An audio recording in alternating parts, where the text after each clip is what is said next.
we do like a lateral broad jump to vertical jump, or lateral broad jump to like a bound or something. We'd start linking exercises together. You know what I mean? Mm-hmm. And so I felt like when we started doing that, kids really liked, they really enjoyed putting those different pieces together, and they really enjoyed changing almost set by set, slightly tweaking the activity we were doing. That was Jeremy Frisch, and you are listening to the Just Fly Performance Podcast.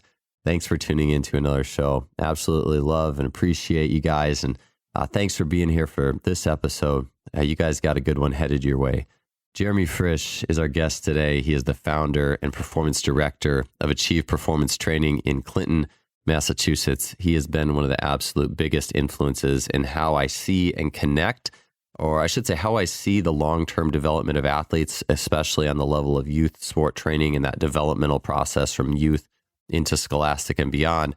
But he's also had a massive influence on how I just look at training in general. He's been a multi-time guest here, and he's got 4 kids as well.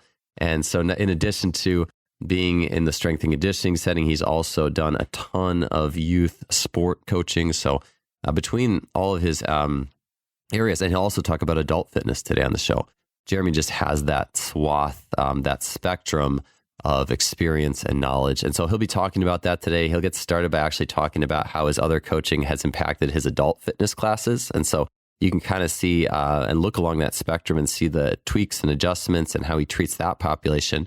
We'll also talk about the strength and conditioning, I guess you could say mentality or approach in general, in terms of really maxing out one's physical attributes relative to taking confidence in one's sports skill abilities. We'll be kind of dividing out different archetypes of athletes there. Jeremy will be getting into important game speed ideas, developmental steps through childhood into different games and what comes with those, what comes with different field sizes, different approaches to different games as athletes grow and develop. And these are also things that could be important with the field size and the game space that could also fit with scholastic or university athletes. And we'll finish off the show with talking about creative and engaging training, how to make an experience more immersive, and also be talking a little bit about aerial work. So think cartwheels, trampolines, flips. If you watch Jeremy's youth training, you'll see a lot of that in there. So really great show today. I absolutely enjoy talking to Jeremy, and I know you guys will love this show. That being said, we'll get started here on episode 350. I always love talking to Jeremy. I know you guys will really enjoy this show. Before we get started with the show, I wanted to highlight our show's 3 sponsors. We'll start with Lila's Exogen Wearable Resistance. Exogen Wearable Resistance is a quantum leap forward in resistance technology. We've had things like weighted vests and ankle weights for an awful long time. And if we look at that next level up, Exogen is it. It is microweights that are around 100 to 200 grams that you can strap specifically on the body to overload and potentiate. And they operate not only through angular resistance, so you think about the swinging shin in the air or the arms through the air, but they also can spiral, so you can internally rotate, externally rotate. They are incredibly effective, not just from a potentiation standpoint, but also in creating awareness of good movement patterns. You can create resistance to the patterns that you're looking to really emphasize. And you also learn a lot about how the body moves along the way. It's an amazing training tool. If you want to check out more about it, you can head to lilateam.com. That's lilateam.com. And for 15% off your order, you can use the code JFS2023 at checkout. Our next sponsor is Lost Empire Herbs. I will always look to nature for not only looking and understanding how the body works and how the body moves and how we grow and adapt, but I also look to it in my supplementation process. Lost Empire Herbs has just really allowed that to hit home for me on multiple levels. In the earliest products that I try with Lost Empire, such as the Phoenix Formula, mushroom tincture, pine pollen, I noticed immediate effects on my energy, well-being, my strength levels. And comparing that to things that are just like laden down with caffeine and beta-alanine that makes your face kind of feel tingly so you feel like it's working, the Lost Empire Herbs was such a refreshing change. I absolutely stand by the product. I love the fact that I'm able to partner with these guys, and you can get 15% off your Lost Empire Herbs order by heading to lostempireherbs.com/justfly. If you also want to try their pine pollen for free, you can head to justflypinepollen.com. You do have to pay the normal price of shipping on your order, but that's a great way to dip your toe in as well. So be sure to check out Lost Empire Herbs. The last sponsor we have is Strength Coach Pro. Strength Coach Pro is an online training portal for use by strength coaches, personal trainers.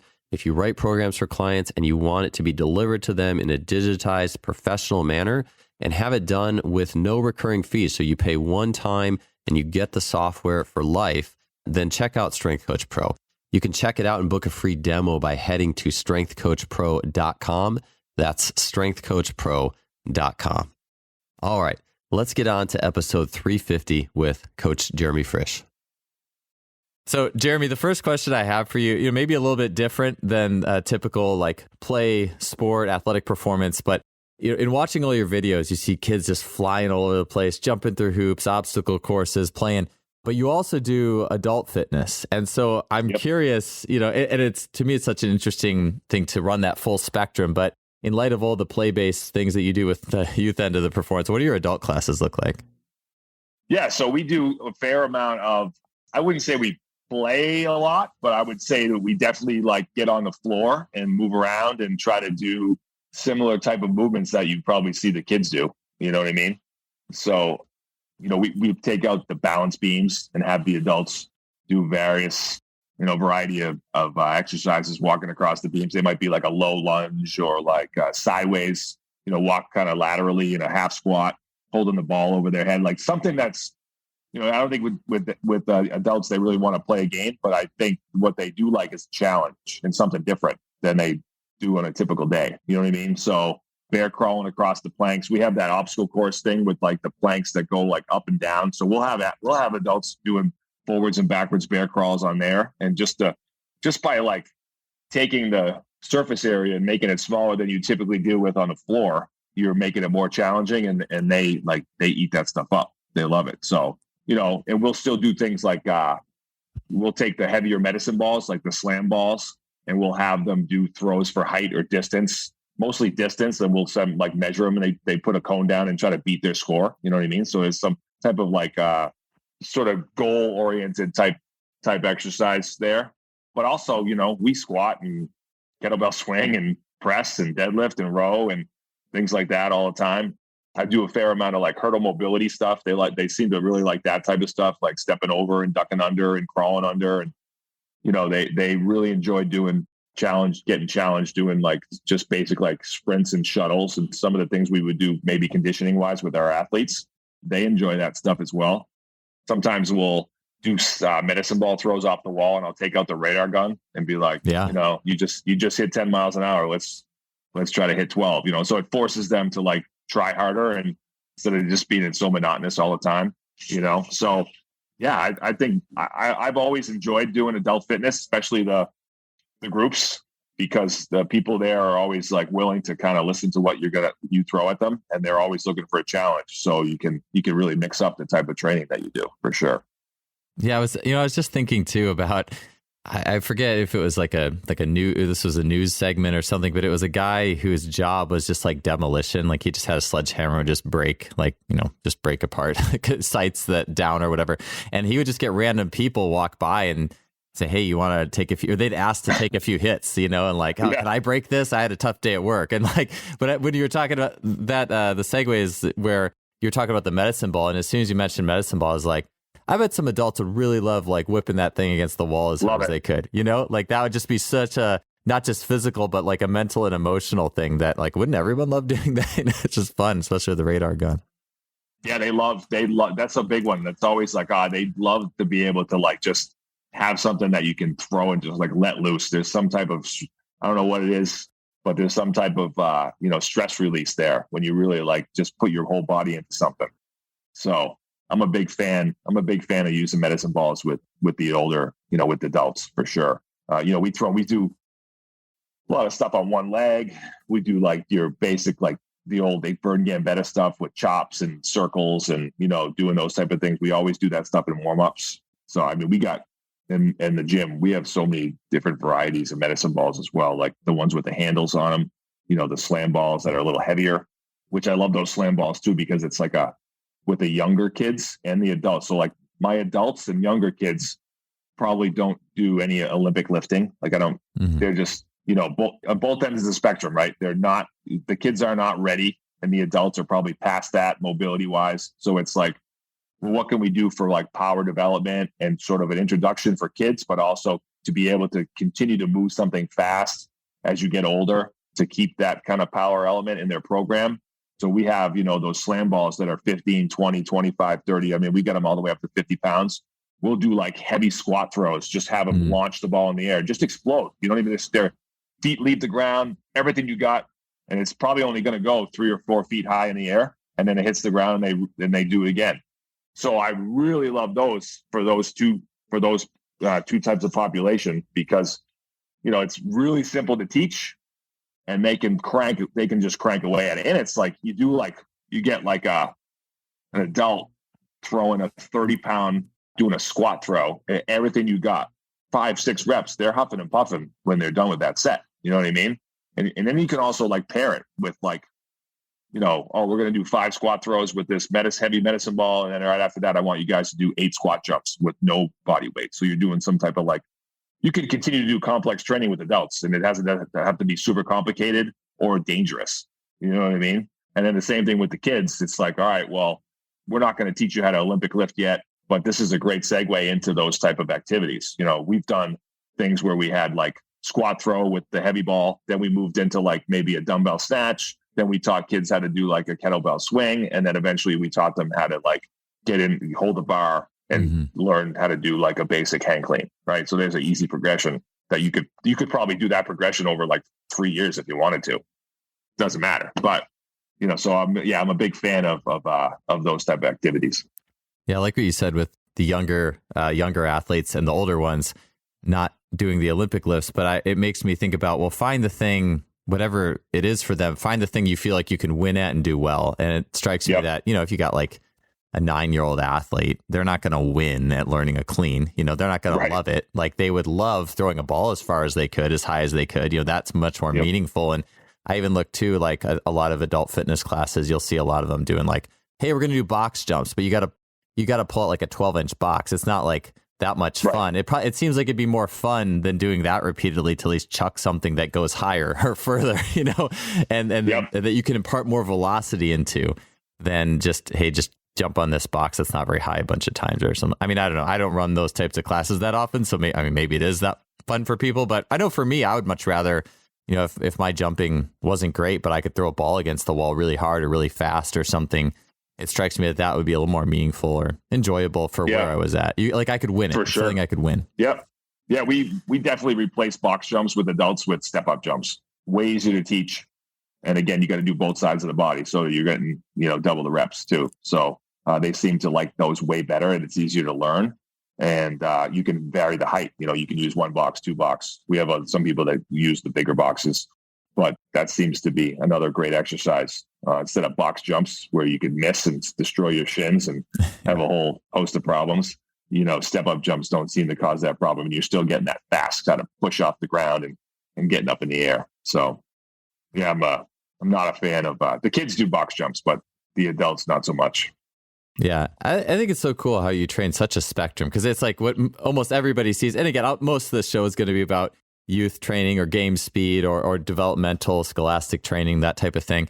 But I just think that the more populations you train and the more you use your creativity in I guess you could say, solving the problem of what this group needs in front of me with this population, I can't, imagine that. Even for me too, or what I'm trying to say is like, even with me, working with kids with youth soccer has made me a better coach when I'm working with middle school athletes. Sure. Like it just, the more you can train, the more populations, I think the more the whole puzzle seems to fit together.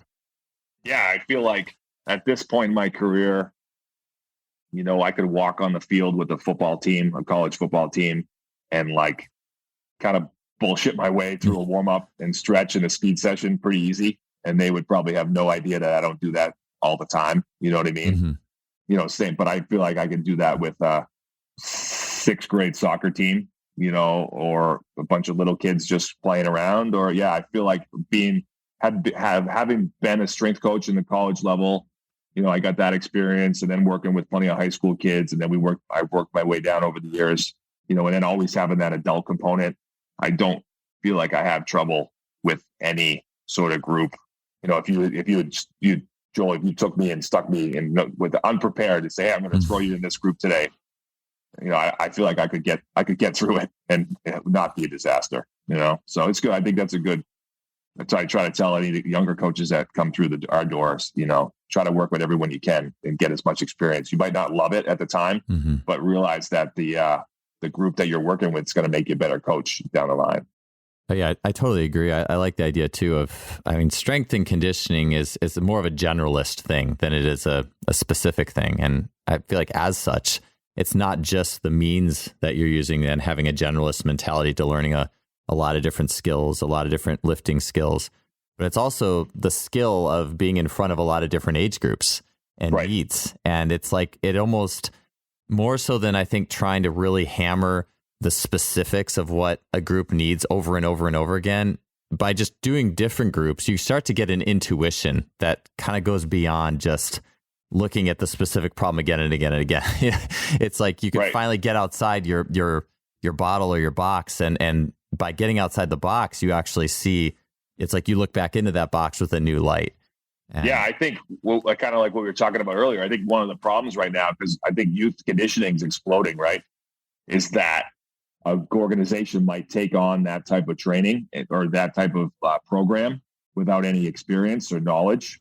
And say you only work with high school and college kids, and then all of a sudden you got a middle school group. Well, the thing you're going to lean onto is like what you know, right? So you're going to do, it's going to look like little kids training like high school, college kids, So I think that's what we were talking about earlier. Like, I would love to be able to go around teaching people, like, what is the appropriate age? Like, what are the things you do at this age? What do you do at this age? How do you transition from sort of that pre-adolescent to almost early adolescent to adolescent? Because all those things are different. And obviously there's some carryover to each one, and every kid's different. Yes.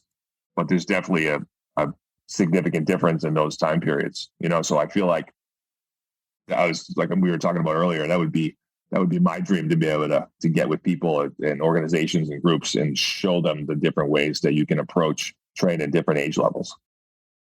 Yeah. And so kind of speaking of working across the spectrum, I do think that the more time you spend, even if not coaching, just watching kids play, you appreciate their problem solving ability and speed as they have it. And I think that one of the interesting things that I've noticed in my time just coaching 5 and 6-year-old soccer players is it's changed my at least thought process in terms of how I define speed a little differently. I think game speed is reacting to game situations, solving problems quickly. And then, of course, you have adequate linear speed to do that.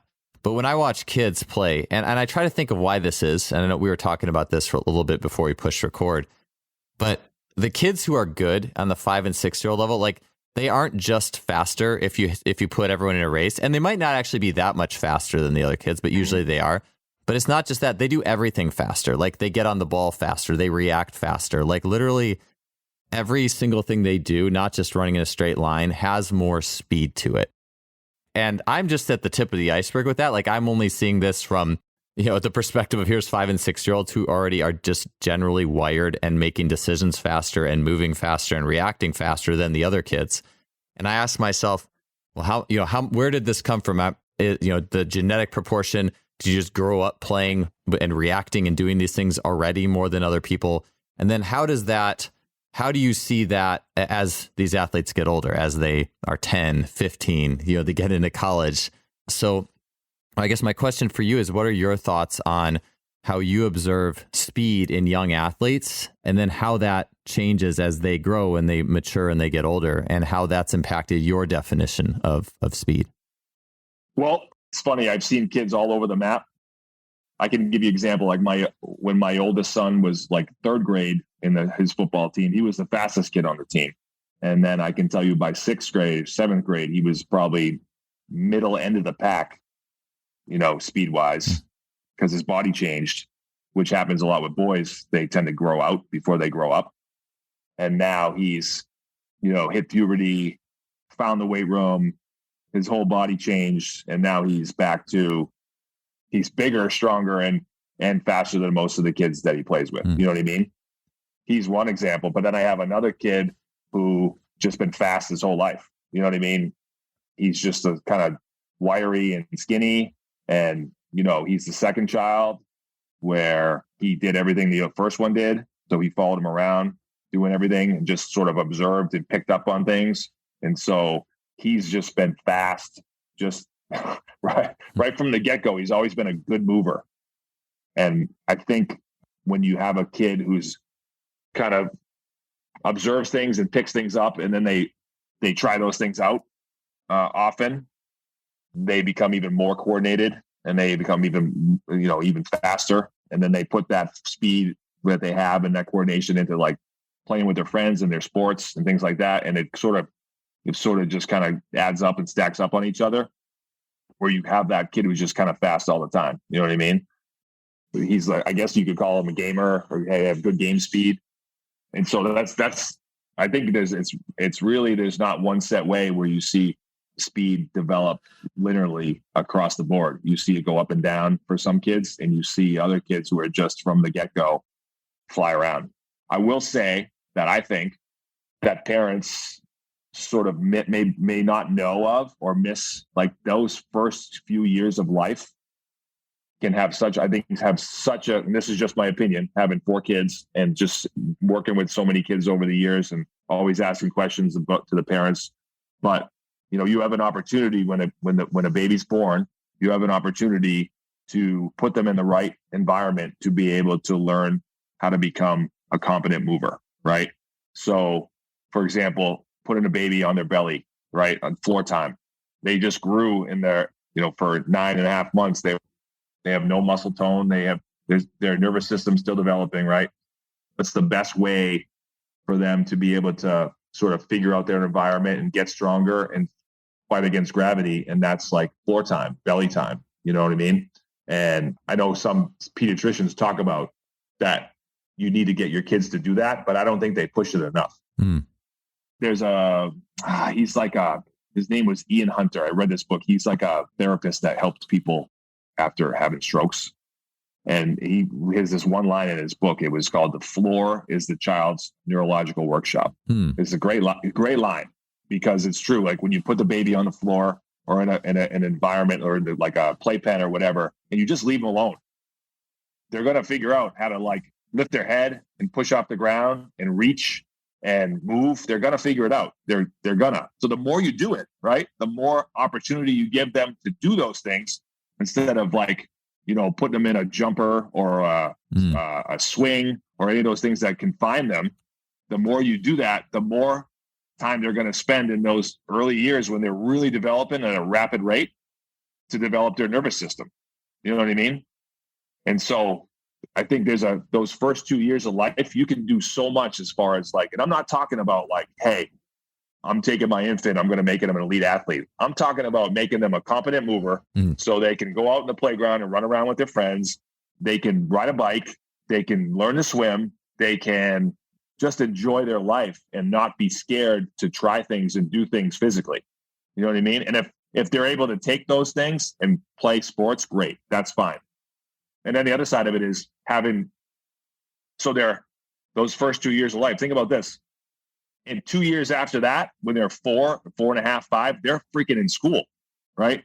And they need the structural framework to be able to sit down and listen and pay attention and write. And you know what I mean? You need a significant amount of strength just to sit in a chair to be able to listen to what your teacher's saying.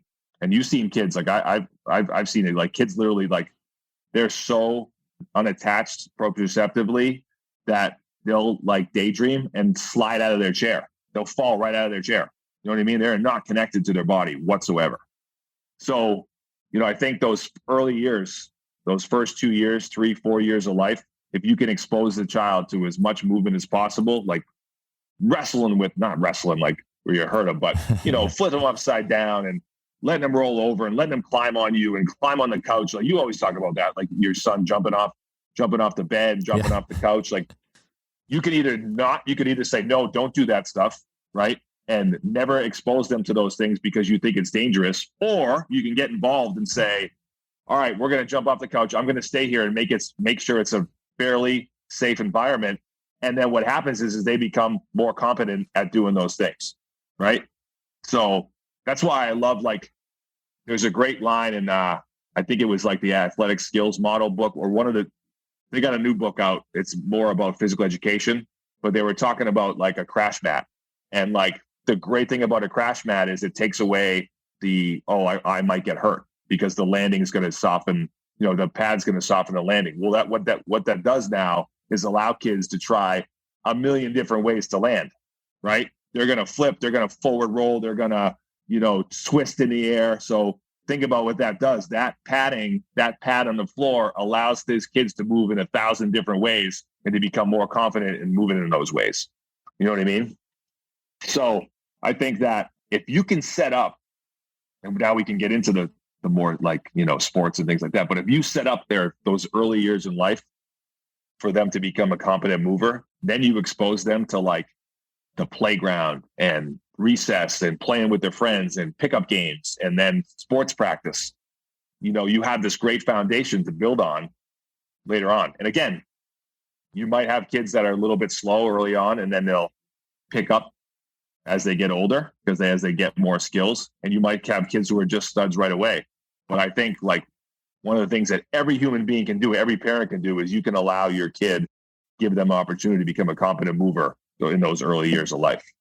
Sorry if I kind of went off on a tangent there, but it's all good. I think about that a lot with like Rafe Kelly talks about rough and tumble play and how important. I'm sure, you have many times as well for those young age groups. I do think about in working with my daughter's, she's 7, so she's just getting now into like the single gender soccer leagues, but the mixed gender is just interesting because there's some girls who are in the more aggressive groups. Like the one I'm at, it's like they have with the 5 or 6 year olds, like there's 2 sets of goals. Like there's a aggressive side and not aggressive side. And that's what they call it. They call it the aggressive side. It's not that, your good side and not so good side. It's just more aggressive. And I think that, there's occasional girls in that more aggressive side, but it's almost always, I would say it's usually about 80% boys on that side. And I think, at least part of to do with it is that with that early stage of development, at least, is I think those boys also just do a lot more. They're always wrestling each other. They're just wired to do the rough and tumble stuff more often. And Sure. It almost seems like the ones who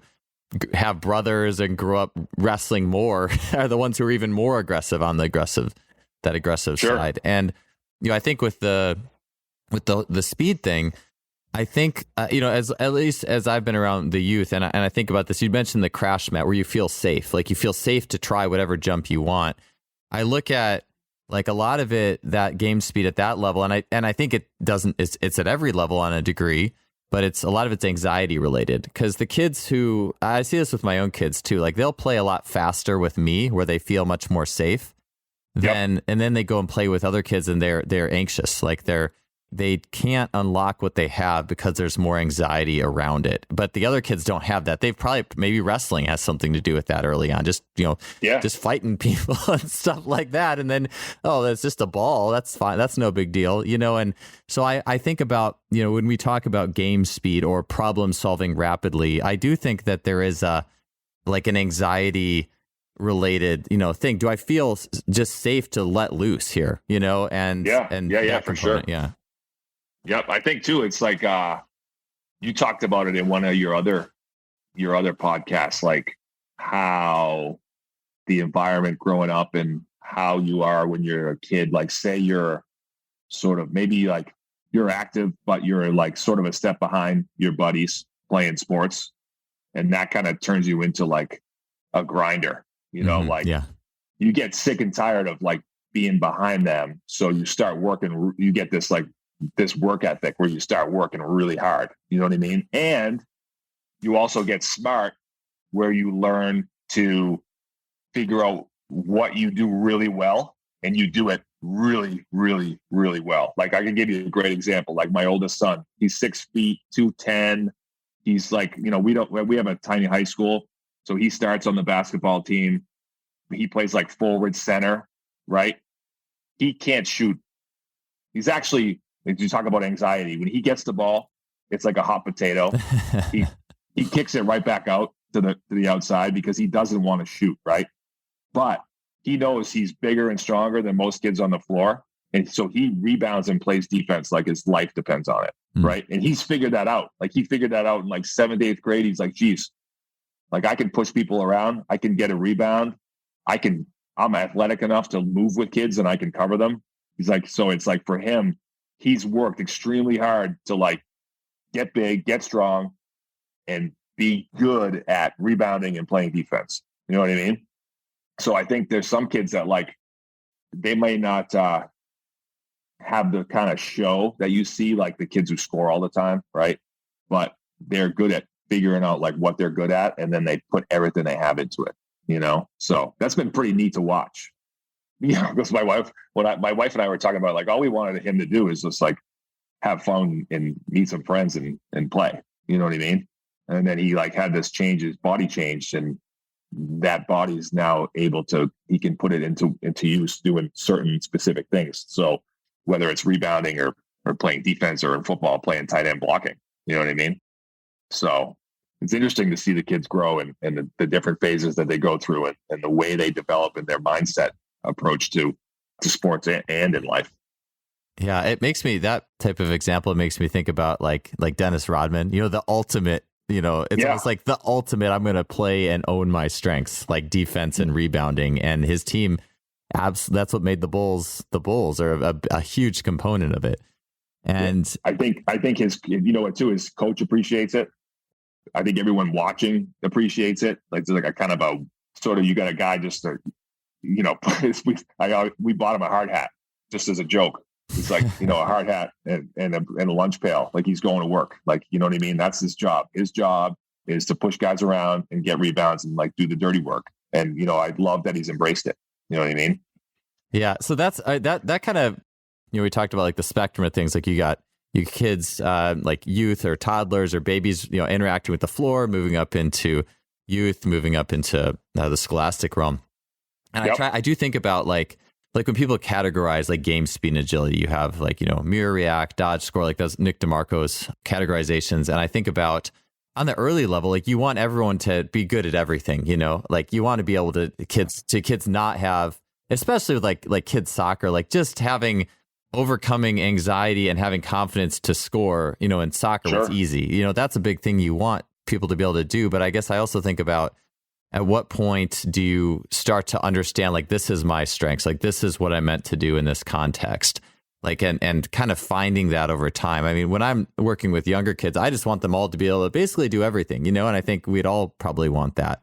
And yeah, I look at it also from the perspective of just like, game speed or whatever, but I like the idea of teaching like the ability to score and confidence and overcoming anxiety if there's like, you feel like you have an incompetence somewhere and you can overcome that. But it's also, I think, interesting to always look, like not everyone is going to be Michael Jordan. Like there's going to be some Dennis Rodmans in there, and you have to like own and appreciate the skills that you have that make you who you are, Sure. And yeah. So I think that that's another point there, is that's when the kids are young, is that you really need to get them playing multiple sports, right? Because you don't know what they're going to not only gravitate to, but what it's weird. You think that just because you get a good athlete, he might be good at everything. And there's guys like that. But there's some kids that, like, let's say you get them into basketball and they're okay, but all of a sudden you put them in a soccer field in that wider space, whatever it is, being in that more open space, they see the field and they understand soccer better than they do in a more closed space with basketball. You know what I mean? There's a girl that comes out of my gym, and she's really athletic, and we were teaching her. She's in 6th grade. We were teaching her some different types of lifts, and she picked it up really quickly. And I watch her play soccer, and she just owns the field. She's just everywhere. And I'm like, she's going to do great this year in hoops. And and she's been playing both sports for a long time. But she's a little bit more, same thing like you just said. She's more timid. She doesn't feel super comfortable with the ball in her hands compared to having the ball at her feet. And I think the spacing of basketball, where it's like a lot more chaos and in smaller space, sort of gets her a little bit more antsy, and she can't use her linear speed as much. Whereas in soccer, if someone kicks the ball far, she can just basically outrun everyone and beat them. But I also think that those two things kind of help each other, right? You are going to find yourself in small spaces and chaotic environments in soccer sometimes, right? So basketball can help those things.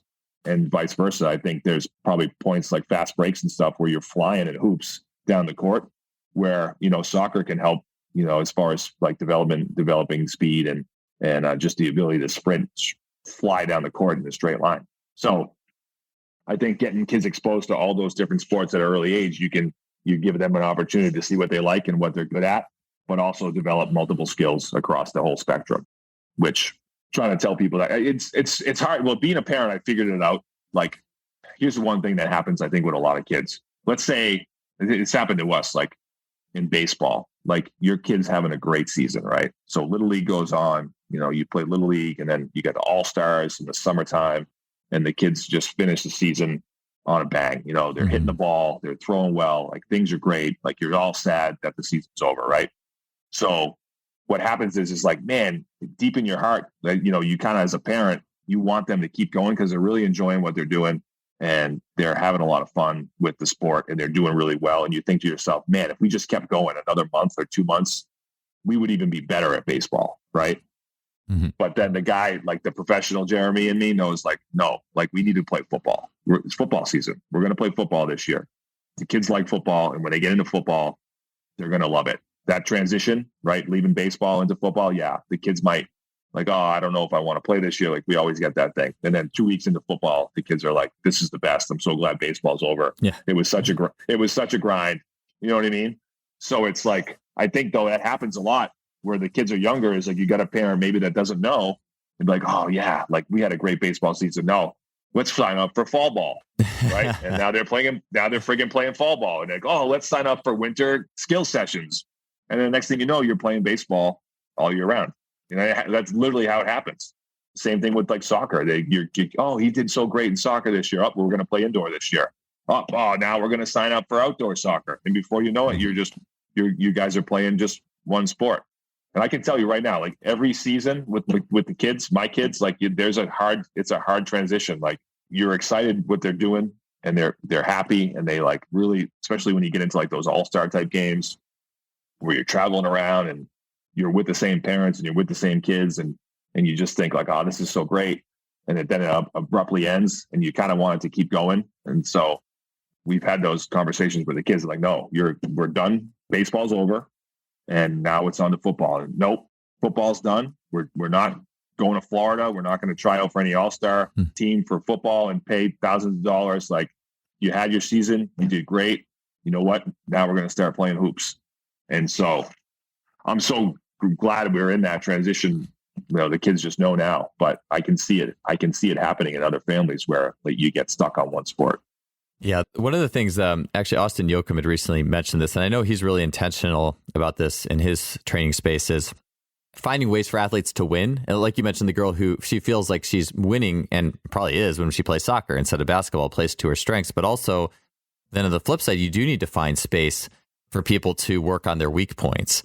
And I think that's definitely something where when kids specialize, and maybe they do specialize in something they are better at, but they're just specializing in that sport. It's like, well, do you go to the skills person to work on your weak points? Is that really going to help your weak points? Versus right. Like if your weak points was small space stuff in soccer, well, yeah, playing basketball, maybe you're not as good at it, but if you view it as, when you're younger at least, as a chance to just work on your weakness, and maybe you don't, maybe just like, hey, just get better at this and do your best and have fun. Yeah. And just that itself is going to help you get better at smaller space type work. Or probably there's probably a variety of small space type things that you could do that would help that. But I think viewing it's interesting too. Like you could, I could view it as, hey, if I have my own training space, it's like a playground. I can play with the size of the space we're working in to manipulate these things for the group in hand.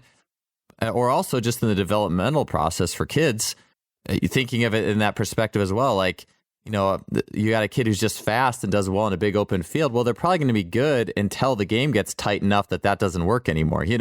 Right? Yeah. I think that's like what I try to do especially when we go down to the field with the kids is, we'll play a game of tag, but we manipulate the game and we might make the space really small, which forces tons of change of direction, like way more change of direction, right? So more decision making, more sort of side to side, quick stops and starts, where then we expand the field and then it's more linear accelerations with even more, like probably more aggressive stops.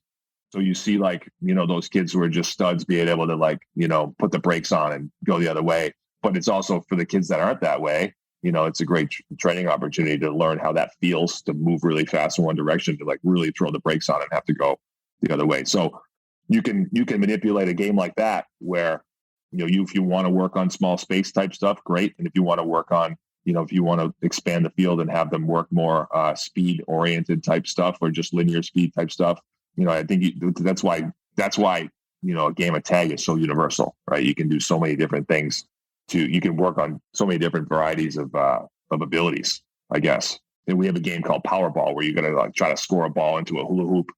And, you can play 3-on-3, 4-on-4. The goal of the game, though, is there's always one goal. There's always an extra goal. So, for example, if it was 4-on-4, there's 5 goals. If it's 5-on-5, there's 6 goals. If it's 6-on-6, there's 7 goals. So there's always one goal that's open, which is pretty cool because the defensive side has to figure out how do 5 people cover 6 goals. So they learn how to play sort of like a zone. You could start introducing zone concepts. Like, this is your area. You might have to take your best kid who has to cover 2 goals, where the other kids all cover 1, right? So you start to learn spacing and area, which is a huge concept, right? There's zone defense in every sport. There's zone blocking in football. There's zone defense in football. There's, so you, instead of just like strictly man-to-man type stuff where you're just chasing someone down or trying to stop someone, you start learning like, all right, well, this is my space. So if anyone comes in my space, I'm going to take care of them, but not if someone runs away from me, I'm not going to chase them. So it's pretty cool to see during that type of game how kids sort of pick up on zone spacing versus like man-to-man type spacing. And it's a blast to play because the game's just so high speed and kids go all out diving and trying to throw the ball into the hoop. And, and it's under time. We do it under time. So like you get 30 seconds to score 3 balls.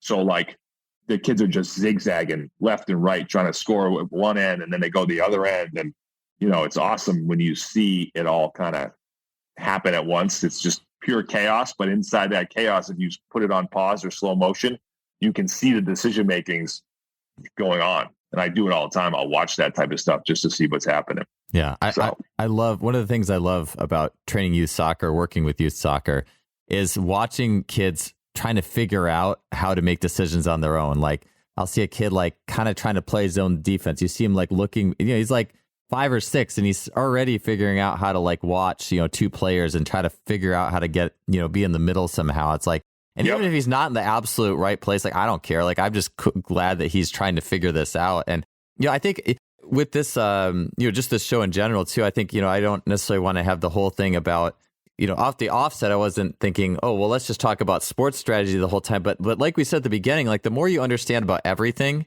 you start to get this intuitive picture for the whole, this intuitive feel for the whole thing, no matter where exactly you are on the spectrum. And that's why I just think it's so beneficial. I was going to say as well, I say that too, because I could get carried away talking about little like youth soccer training strategy stuff. And it's like, well, it's a strength and conditioning show. But I was going to say it is fun. And then I'll get to some other more like athletic development, like gym-based topics. I have questions for you. But I was going to say too, it's interesting watching like just kids play soccer, like 5 and 6 year olds, like, the whole thing is a small-sided game to them because they aren't good enough yet with the context of kicking a ball around to get it yet. Like they can't make it a big field game. So the only way to do it is to just change the game, like make it like Powerball or make it like a tag in a big space. You have to just make it something they can win at. It's funny. I was actually at a USA Soccer run, like parent survey thing couple weekends ago, where they had 4 and 5 year olds playing soccer on all these different sizes of goals, sizes of fields. And you filled out like this survey, like what was the best? And I was kind of like, they're 4, like that. None of it matters. Like they don't, cause it's just too much, So, but what you were saying, like, well, if you just change the constraints and just kind of getting in that mindset to say, all right, well, what, are we using small spaces or large spaces? And maybe just starting there and then thinking about how can I make this large space the best experience for the athletes in front of me? And even too, like it could be as simple as, and maybe this, turning things back into more of the general, I guess you could say speed, strength, and conditioning. If I want to work on speed, maybe it just being as simple as how can I take this space and make it a big space to encourage speed, linear speed, longer speed, and problem solving. If I want to work on agility, I'm just going to make it a smaller space and start there. And now I can tweak the knobs to try to get what I want versus, I think it's fine to do a little bit of more like, canned, even, doing a canned pro agility if you're timing it and really like blasting it and using it as a training stimulus. But at the end of the day, it's like, well, just making it a game, like, let's start there, like. Yeah. I mean, that's kind of the genesis of, like, I don't know if you saw Carl Bally and I are doing like a kind of a master class in March. And that's what it's about, athletic games development. That's pretty much like what we're talking about, because I think it's such an overlooked topic that not enough, because you can use those things. You can use these type of ideas with any level athlete. Yes. Yeah. Any level. Doesn't matter if it's any level, college or pro. Yeah. Pro guys. I mean, I remember seeing Vern Gambetta used to have like it was a magazine called Training and Conditioning. I think that's what it was called. I still have it somewhere. I have all these old magazines, but like, I remember one of the covers showed like a guy, basically he was like in the air shooting the ball out of his hand into like a trash can. And at the bottom, it was like, so-and-so from the, Florida Panthers, or, someone in the NFL, some NFL team, or maybe it was Jacksonville Jaguars. That's what it was. It was like Jacksonville quarterback so-and-so shoots the ball into a bucket as they play games, at preseason training. And I was like, wow, like that. And this is like 25 years ago. And I was like, that blew me away. I was like, oh, they can do this stuff. And then you read the article, like those type of things. Yeah. Like those activities can really help, sort of, I don't even know, I guess with elite athletes, you're just like turning up the dial more, right? You put them in that competitive environment. You're just like cranking up the dial to really see what they possess, like really see what that athleticism they have. And can you tap into it just a little bit more, right? You know what I mean? And not have it be the sport that they play. Yeah. What other activities can we do that force them to problem solve a little bit differently than what they do on the field in their main sport? But can they take those skills or those problem solving abilities that they learn playing these games and put it back into their real sport? You know what I mean? So yeah. And so that's kind of, him and I have been going back and forth for years about this stuff. And then finally, like, we were just like, let's just sit down and like put a program together and explain to people like how you can use these athletic development games through the whole spectrum, from little kids, like, 6-year-old soccer, all the way up and through pro football, So, and obviously I've been doing it for years. So it's nice to get like sort of take all those ideas that I've had that are just sort of all over the place and put them into kind of a structured sort of like explanation of how and why and where you use them. Yeah. So it's gonna be good. Yeah, and I these things are universal too, because even like if you want to put the strength and conditioning hat on it, because this is all sport. It's all sport. And if you want to put the strength and conditioning hat, it's like, okay, well, if you play in small space games, it's probably going to be more quads, adductors. Yep. If you want to go long space, open it up, maybe more hamstrings.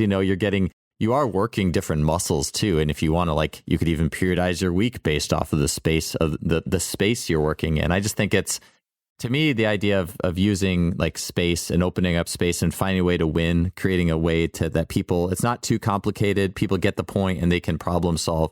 And with the elite athletes too, this is back to that topic of who's fast early on. Like the reason those elite athletes are elite, yes, it's because they have physical gifts, but they're also elite level problem solvers. So why don't you want that to be also part of the equation in what you're doing? Yeah, I agree. And they're exposing themselves against other elite level problem solvers, which creates even more elite problem solving. You know what I mean? It's like when you get really like the best of the best against each other, then the best ones out of those guys are going to come up with other stuff. You know what I mean? So I think that's the idea, that you can use those activities, slightly different activities that they're typically used to in their sport, and see what you get out of it. What are they going to come up with here? And at the same time with younger kids, it's like, we want to expose them to those things so they learn sort of one problem. All right, they figure out how to do things one way, but then maybe there's another way. So they try something else. So it's more exploration type thing. You know what I mean? So yeah, that's why I think these things are just so great across the board as far as athletic development goes. And talking to the other part of me too is like, I get so bored. I see like the college strength and conditioning hype videos, and like everyone's doing freaking A skips. Everyone's doing, the same stuff, Like everyone's doing this. I think Michael's wife will talk about this. Like everyone's doing the same stuff. So how are you going to be better? Yeah. You know what I mean?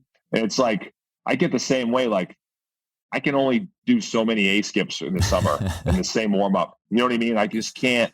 And the kids too, I think they get bored out of their minds as well. Yeah. And so it's like, you got to come up with creative ways to like, you can come up with creative ways for everything. You can come up with creative ways to warm up, to do mobility, to do plyometrics. And I think one of your questions was about jump training. We can talk about that, but like, I can only do so many hurdle jumps in the summer, before I have to like turn the hurdle jump into a dive roll and sprint. So it's like, I think those type of games, if you can come up with different types of athletic games with the athletes, you can really make practice really enjoyable, something they look forward to, and something that they work really hard at and try really hard. And ultimately, like right intent is like the thing you want the most. They're going to put everything they have into those things to get a training effect and get better. Yeah.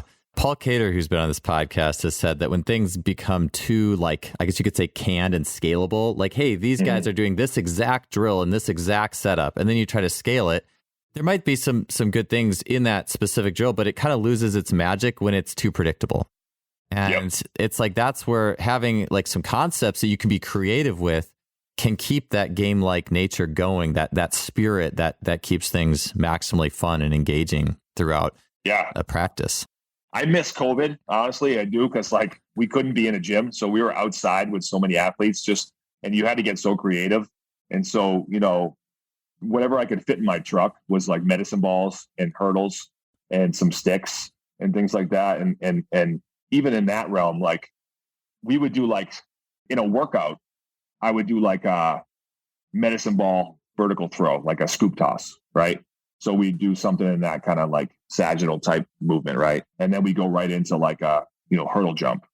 But then like after a few weeks, we got bored with that, and it was like, all right, well, let's just do one set of that, and then the next set we're going to do sort of like a rotational throw with the medicine ball. So a scoop toss, but we're going to throw it over one shoulder, then the other, and then we'd go over to do a jump, like a complex like activity. We'd do like a lateral broad jump to vertical jump, or lateral broad jump to like a straight jump, like a bound or something.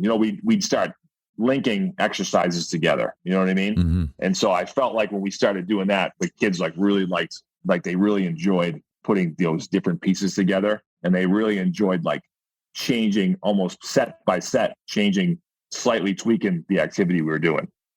And I think it made training a lot more like less monotonous and a lot more fun. And they really would focus more, because every exercise every set you're introducing something slightly new. Yeah, I think so. Yeah, in coaching, it's always like you're running a particular type of setup, be it plyometric or speed, and there's always something in your head or your gut that's like, hey, this could work well, and just go with it, like it doesn't, you don't have to sit there and do everything as on the paper, even if it's just a small change. And then you see, and the athletes feel that too. I was going to say too, I have a question for you that I don't want to let time get lost and not ask this, because I've been thinking about this and talking with some different people about this. But do you feel, I don't know, sometimes I look at it as almost like there's the chaos and adaptability of games, and then there's strength and conditioning. Like maybe you could even think of holding an extreme ISO as the ultimate polarity, right? Like you have total chaos, total adaptability, total problem solving, and then, like just a set of squats or holding a lunge or something that is causing a physical adaptation. But really what my question is do you feel like, and you mentioned this, like you said your son, like he's big and he's good at like defense and rebounds, and he really plays into that and playing into like strength, like physical strength and ability. And do you feel like what's your thoughts on the traditional strength and conditioning mentality in terms of maybe working better for some athletes than others? Like that just gifted kid who doesn't, need to do all the grindy stuff at all, versus do you feel like for other people getting into a little bit of that grindy is actually necessary for the type of player and gifts they have? It's probably a little bit of a complex question, but I'm curious your thoughts on that. No, I got a bunch of, I have a group of kids that come down every day. They're all in high school, and they're all like, they basically lift for 2 hours. Like we don't do any like plyometrics. We don't, we kind of wait to do speed training in the spring. Like these guys just want to lift. And they're all, if you look at them, they're all like linebacker, defensive line, offensive line, big fullback we have. We do like this upper lower body split, and they like crush cleans and squats and snatches and deadlifts, and they like literally are, and I can't get rid of them. They're there for 2 hours, and that's all their mindset is. Like, that's how they're all. I agree with you 100%. I think for them to be sort of engaged and like they enjoy that type of training. And I feel like if I took them and be like, no, we're going to go do games or chaos type stuff, like, I don't think that they would like it as much. Like, they really enjoy. And so we're during the wintertime, that's what we're going to go with. And that's what they do, and my 2 boys, like the oldest one, like he's like that. Like, he feels that like getting in the gym and just getting stronger benefits him more than anything else that he does, because he gets so much stimulus at football practice and then at basketball practice and baseball. You know what I mean? He's sprinting and jumping and doing all those things at his practices that he feels like the thing that will help him the most is getting down there and just getting as strong and as explosive as possible. Where my other boy, who's sort of more skilled, he's like he's got a kind of a good all around athlete. He's more of a scorer in sports. He plays wide receiver. He probably doesn't think he needs the weight room as much, right? But he's more of a like, you see him work really hard. He probably doesn't work as hard in the weight room, but when he goes to, like, say he does like a skill clinic, like say he goes to basketball practice or does a hitting clinic with his coaches or whatever, he works really hard at that stuff. Like, he likes that stuff, engages him a lot, right? So there's two of my own kids, and they're completely different. You know what I mean? Yeah. So yeah, you see both. There's some kids that can totally love the sport type chaos stuff, where they'll work really hard at that stuff and think that that's helping them the most. So great, go for it. And then there's the other guy, like the other side of it is my other son. He just wants to he's a meathead. He just wants to lift. He just wants to lift. You know what I mean? So it's funny you talk about that. I have one of those hammer strength deadlift machines. Like, you can put your back foot up behind it, and it's almost like a Bulgarian split squat. And he found, I don't know why, I never even told him to do it, but if he does these 30-second Bulgarian split squat holds at the bottom, and he swears that like it gets rid of his knee pain. Like, every time his knee hurts, he's like, I hate them because they hurt. Like, obviously, I think the handles themselves, like the hammer strength machine handles itself, like if you just picked it up without any weight on, it's probably 75, 80 pounds. So it's not light, to hold the bottom position for 30 seconds. But he swears to me that anytime his knee hurts, if he does like 4 or 5 sets of those 30-second holds, his knee pain's gone. Because his coach is crazy. I mean, they practice like 2.5 hours a day on that hardwood, just going hard. You know what I mean? And so he swears to me that gets rid of any knee pain he has. I say, hey, do whatever works for you. Great. You know what I mean? And that's the other thing too. I was thinking about when you said we were going back and forth, like, you read a lot on Twitter, like this program and this periodize this and periodize that. And like, I've had such a great success with kids just coming in from practice and being like, well, all right, well, how do you feel? Mm-hmm. All right, are you gassed today? All right, well, we're going to do this today, and another day they might come in. I feel great. All right, well, let's go. We're going to have a heavy clean day, right? You feel good. Great. We have another day. Coach, the coaches crushed him at practice. Legs are smoked. Great. Let's just bench today. You know what I mean? We're going to do 3 or 4 upper body exercises. And I've had kids like in season put weight on, get stronger, make progress by just going day to day. We have nothing written out. There's no program written out ahead of time. None of that stuff. It's just like, all right, how do you feel today? The only thing you need to know, like I need to know, is like, what are the exercises that you know how to do, and the ones that you like, and then we'll go from there. Let's pick the exercises that are going to make you feel better. I got a girl. She's she plays varsity basketball. She's a senior. She's going to play soccer next year. But same thing. She comes in every day, and it's like, okay, this is how I feel. And then we just sit down and plan based on how she feels that day and what she's got happen as far as practice and games going on the rest of the week. Yeah, it is so interesting to me to look at. I just love looking at the diversity of different types. Like, you had talked about your other son who's more skilled with like the offensive stuff. And that's where he finds his confidence. And I think that it's just interesting because if you just look at it like, hey, here's strength and conditioning, everybody needs to love it. They need to have like discipline and be tough. It's like, yeah, the people who are defensive players, like those types of kids might get a great experience there. But the real like offensive studs, I just don't ever see them ever finding their confidence in that. It almost is like trying to feel like antithetical. I could like type it out. It's like the opposite of what their bread and butter is, which is like just being a scorer, being agile on the field. It's like, it's almost, and yet it's like, oh, well, you got to buy in. Well, I mean, yeah, you get stronger and lift and be resilient, right? But it's like, this is never going to be your superpower. And like, I think 100%. Just some people have a hard time seeing it that way, you know?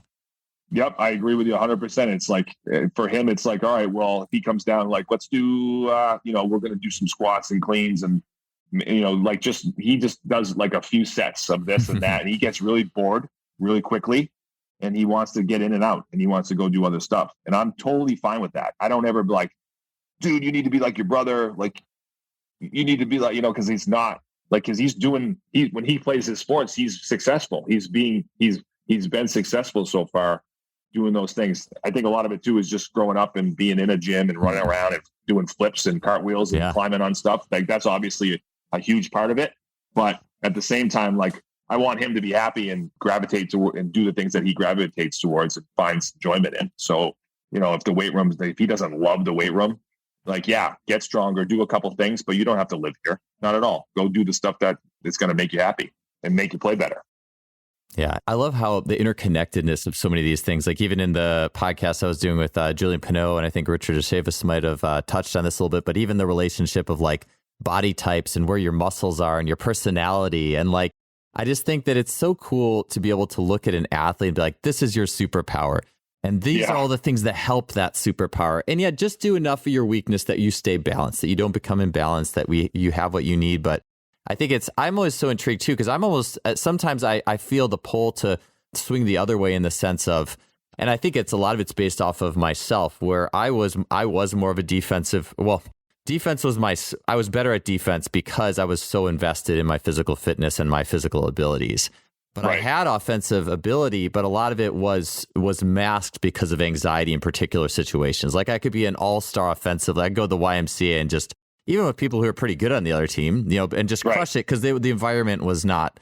But if it was a big game in high school, the other team was pretty athletic, like I would just fold. But then I would go play against athletic people in a pickup game, So I've always just been intrigued by, everyone has this offensive ability. Let's make everybody that offensive scoring machine, but I'm like, well, not everyone is quite that way. It's like, and so I think for me, it's important. The more people you see, the more of an open mind you have of, well, this is what this person loves, and this is how it fits with their entire personality. And even like find your superhero. Watch Dennis Rodman, man. I have like different posters in my basement. I got like Usain Bolt and Steve Prefontaine. I was gonna get one of Dennis Rodman like diving into the sidelines, like just different pictures that personify different archetypes of what it means to be an athlete, and like understanding each one of those. At least that's where I'm trying to head, And the more stories I hear, the more people I talk to, like yourself. The more I can get a feeling for that whole picture and where people really can find their niche and their superpower. Yeah, I think it's funny. I used to train two brothers, and one of them ended up playing at Harvard. The other one went to a like smaller like Trinity, I think. But it's funny, their personalities like sort of showed their position on the field. So like one of them was sort of like he played offensive line, but he didn't like people in his personal space. So he was like one of those kids that was nervous around people and he'd always like push people away. You know what I mean? Where his like brother was very type A, aggressive, in your face all the time, like always trying to like beat you at everything. And he played like defensive end. And like if you look at the positions that they play compared to their personality, like it fits perfectly.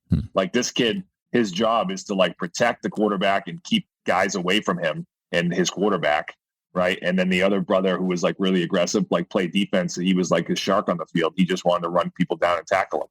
And it used to fascinate me that like their personalities fell into the position that they play on the field. It's pretty neat to see. Yeah.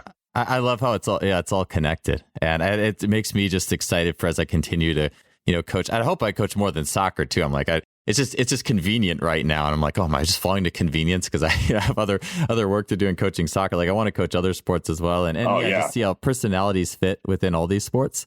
Listen, you're gonna when my guys were small like yours, I think I coached baseball first, and then somehow I got wrangled into coaching lacrosse, which I'd never played in my life. I've coached multiple basketball teams. Obviously, I coach football still. I've done minor league baseball and little league baseball. I did Babe Ruth baseball, and you don't know what's coming. Over the years, you're going to end up doing everything. And I tell you what, not only do you have fun, but it makes you a better coach in the long run. Oh yeah, absolutely. Yeah, I'm excited for it. I'm actually excited for someone to call me up and say, "Hey, can you coach this sport?" Right. I'm really looking forward to it. But hey, I got one more question, and maybe it's not super related, but you did mention this, and it's something that I've had in my head, especially with the level of seeing the kids who are just super fast problem solvers, fast to the ball with soccer. And I remember doing this one day. I think it was the 5-year-old group. We were warming up with just like, hey, be a bear, be a kangaroo, or be a fish. That was a fun one. And for the warm up. And then I would just say, hey, show me your cartwheel. Who can do a cartwheel? And seriously, the kids who were the best athletes, the best players, they could all do a cartwheel. I don't know if they went to gymnastics or not, but it's there was something about being able to coordinate your body in space when there's no reference points. I think about that a lot because it's you watch. I think people, in speed training, people are like, oh, this guy's a push runner. They have to get on the ground and push. So it's almost like they need more ground to to move or whatever. And I look at, athletes who can kind of coordinate, and they're, different types of athletes. Maybe athletes have more muscle or they're more elastic. But what I've seen is athletes who really got it. They seem to be able to do things in the air really well. And so I just wanted you to finish or close this out by you touching on aerial coordination, what you see with that in terms of a correlation with good athleticism, and then how much of that is trainable. Obviously, you can expose people to it and should, but whatever way you want to take that question. Yeah, you know what? If you read the athletic skills model book, there's actually a section in there. There's a whole section on balance, and they have this section on there called air balance, and it's basically the definition in there is basically how well can you coordinate your body in the air, doing different activities while you're moving through the air, maybe not in connection with the ground or using the ground a little bit, push off or whatever. But that's what, when you just said that, that's the first thing I thought of is that whole idea of air balance. And yeah, I feel like the kids who are the most athletic, if you came down into my young kids class and the kids, we always have that type of component because I think it's not only obviously fun for kids spinning through the air or flying through the air, but I think it's super, what's the word I'm looking for? It really taps into their vestibular proprioceptive system. You know what I mean? Yeah. So they seek that type of stuff out, especially a kid who's a fairly good mover. They're going to try to do things. They're going to try to find activities that allow them to do those things, whether it's we do just even jumping off a ramp. We run, they'll sprint, hit the ramp and just try to jump as far as they can, or we'll put a hurdle out and they have to hit the ramp and jump over it. They just love that feeling of moving through the air. And so I think a lot of kids seek out those things.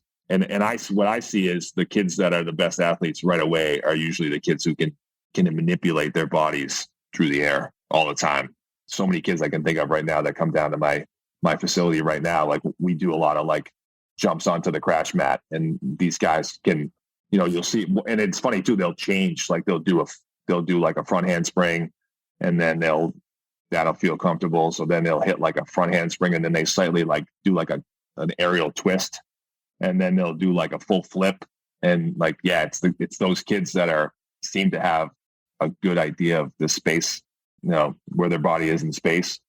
They can manipulate their body more. But what I also see is once you get a kid that maybe hasn't been exposed to those things and you introduce them to those activities, they take to it really quickly, and they actually surprise themselves of what they can do.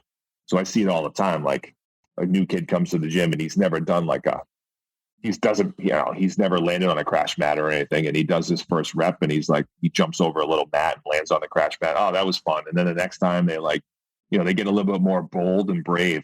every time they go. And before you know it, they're hitting front handsprings and they're hitting maybe a kind of a front shoulder roll or, some type of twist in the air. You know what I mean? So, and then what did that happen? What just happened for that kid? You just expanded his movement skill set significantly in one session, right? So that's going back. That's the beauty of the crash mat, is that a kid can problem solve and come up with a variety of different ways to move all on his own without me teaching him anything, just by either trying things out or observing other kids and what they're doing. Yeah, I think it's interesting too. I feel like there has to be some level of confidence to gain from like a kid who couldn't do a cartwheel or couldn't do a flip to a lot of times the gym or the weight room has talked about from gaining confidence through getting more muscle, getting stronger, which I can definitely see that effect. But I feel like there's also an effect in, hey, I could do this. I could manipulate my body in this way that I didn't think I could. I can coordinate. I can get inverted and coordinate my body like this. And just feeling more athletic that way too, I think is could be a helpful thing for kids as well. That's the old, the beauty of the kid in your neighborhood who had a pool. That kid could always, yes. The kid who had a pool, had an in-ground pool with a diving board, that kid could always swim and he could always dive and he could always do all kinds of tricks because he just exposed to that diving board way more than the rest of us. Yeah. Or the trampoline too, right? Trampoline too. Like that, I swear, I'm telling you, like my kids learned how to catch because we played this stupid game where they would just bounce on the trampoline and I would just like throw the ball in the air and they would like try to catch the ball at the highest point. And we played that game so much when they were little. And that's the reason why they can catch a football now in space. Like I feel like they can jump and catch a ball because we just did that so much when they were little in our trampoline. So much so that we destroyed the trampoline. We had to get another one. The Frisch family trampoline. Yeah. I love that. Oh, well, good stuff, Jeremy. Well, hey, man, I wish I had time to get to the last few questions here, but I really enjoy everything we did cover today. And I just think that overarching message of just coaching more situations and getting that total feel for all ends of athleticism and the individual types within the different components of it. I just think it's really important, helpful. It's great talking to you about all this stuff today. Do you have any closing thoughts before we wrap up today on anything we covered? Yeah, like I said, I think some people don't realize how infancy and being a baby all connects to being a toddler, which connects to being a pre-adolescent. Like all these age groups all connect, and they're all important to go through. And if you can exploit those in a positive way each time, you're going to end up with a better product toward the end. You know what I mean? I think there's so much in strength conditioning that just concentrates on the elite. The high school or college or pro, right? And you forget like all these years of development that got them to that point. And I think a lot of people overlook because they're just so into the raw, like let's lift. And, the strength coaches are so into their programs and periodization and all that stuff when it's like most of the reason why you guys see success in the weight room with those guys is like, because they work hard and they've had a significant, in genetics, and then having like all these years exposed to lots of different things to make them really good athletes. You know what I mean? So yeah. And like I said, I just wanted to let people know that we are doing that masterclass March 20th. And this is exactly what we're going to be talking about is, athletic games development and how you can use these games to become a better athlete from the youngest athletes all the way up and through the college, pro, high school, all that, basically at any age group, athletic games can be beneficial for your athletic development. Yeah, that sounds awesome, Jeremy. Yeah, I'll definitely check that out. And hopefully it'll coincide pretty well with when this gets released so people can check that out right away. But man, awesome having you on the show. Great catching up again too. I wish we had a little bit more time to chat today, but thanks for being on the show. Really appreciate it, man. All right, man. Thanks for having me. Great talking to you.